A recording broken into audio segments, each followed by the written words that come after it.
Hello dear students, our next topic is standing waves. आता standing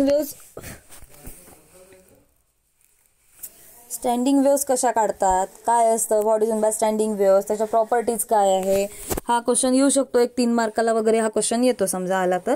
standing waves when two simple harmonic waves, transverse wave और longitudinal wave, दोन कुठल्या पण आपण SHM घेतलेले आहेत, मग ते ट्रान्सव्हर्स असतील किंवा लॉन्जिट्युडिनल असतील, of the same amplitude.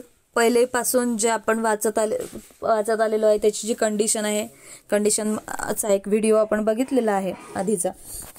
So of the same amplitude, same frequency and the time period, तिघं पण जर सेम असेल, ट्रॅव्हल इन अपोजिट डिरेक्शनने ट्रॅव्हल करतात आहे इन अ स्ट्रेट लाईननी इंटरफिअर विथ इच अदर, आणि काय होतं त्या दोघांचं इंटरफिअरन्स होऊन राहिलं, gives the resultant wave obtained in the form of loops. आता ती जी वेव्ह आपल्याला रिझल्टंट मिळणार आहे ती कशी मिळणार आहे, obtained in the form of लूपच्या फॉर्ममध्ये मिळणार आहे. It's called standing wave. त्याला काय म्हणता येईल, आपल्याला स्टँडिंग वेव्ह म्हणता येईल. ओके, सो ती जी वेव्ह आहे स्टँडिंग वेव्ह, त्याच्या काहीतरी प्रॉपर्टीज असणार आहे. आता त्याच्या प्रॉपर्टीज काय आहे, चलो देखते हैं.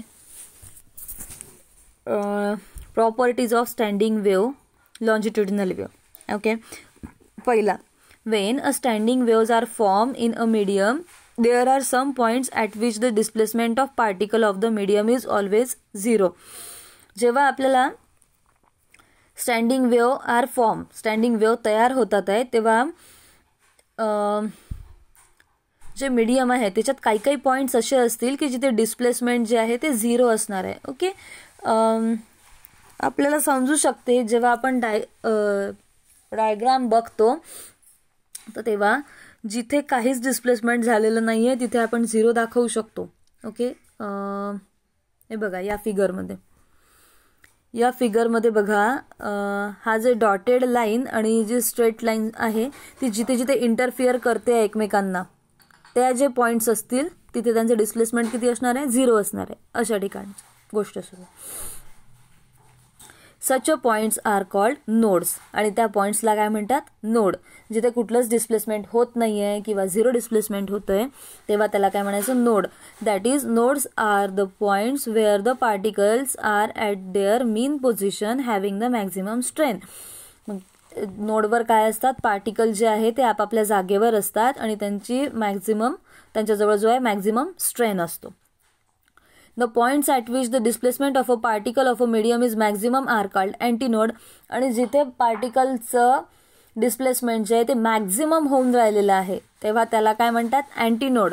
Antinode are the points of minimum strain, आणि तिथे त्यांचा जो स्ट्रेन असणार आहे तो व्हेरी मिनिमम असणार आहे, कमी असणार आहे. Okay, the distance between the 2 successive nodes or 2 successive antinodes is equal to the half of the wavelength. We know that. वेवलेंथचं इक्वेशन, वेवलेंथ कसे म्हणू शकतो आपण, की एक क्रेस्ट आणि एक ट्रफ मिळून आपली त्याची टोटल वेवलेंथ असते, आणि नोड्स काय असतात, सक्सेसिव्ह असतात. एक नोड असतो, मग अँटीनोड असतो, मग नोड असतो, मग अँटीनोड असतो. So the distance between 2 successive nodes, 2 nodes मधलं डिस्टन्स किंवा 2 अँटीनोड्स मधलं जे डिस्टन्स आहे that will be equal to the half of the wavelength. त्या वेवलेंथच्या हाफ असणार आहे. Nodes and antinodes are alternately form, जसं मी तुम्हाला आताच सांगितलं, नोड नंतर अँटीनोड, अँटीनोड नंतर node, node antinode, node antinode असं सतत बनत असतं.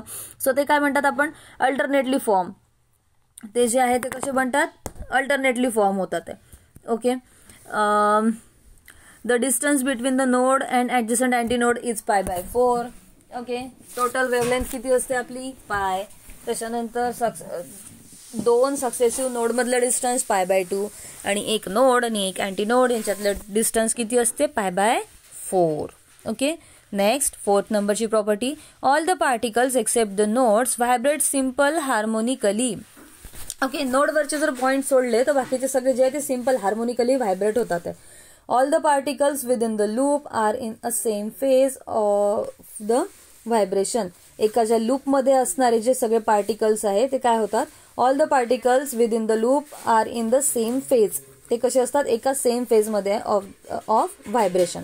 Okay, next topic, next point 6, the particle in adjacent loop are vibrate out of phase. जे बाजूच्या काय म्हणतात त्याला लूपमधले पार्टिकल्स आहेत ते अपोजिटली व्हायब्रेट होतात. आपल्याला माहिती आहे ना, नोडच्या अपोजिट काय असतो, अँटीनोड. तर नोडच्या बाजूला अँटीनोड आहे तर नोडवाले वेगळे व्हायब्रेट होतील आणि अँटीनोडवाले वेगळे व्हायब्रेट होतील, म्हणून त्यांना आपण काय म्हणू शकतो, आउट ऑफ फेज म्हणू शकतो. The resultant velocity of the standing wave is 0. The resultant velocity काय मिळणार आहे आपल्याला स्टँडिंग वेव्हची, ती असणार आहे 0. म्हणजे काय, वेव्ह जी आहे ती जागेवरच तयार होते, ती कुठलीच एनर्जी घेऊन बाहेर जात नाहीये. The wave remains the stationary or localised. एकाच ठिकाणी असते ती वेव्ह, ती कुठे जात नाही.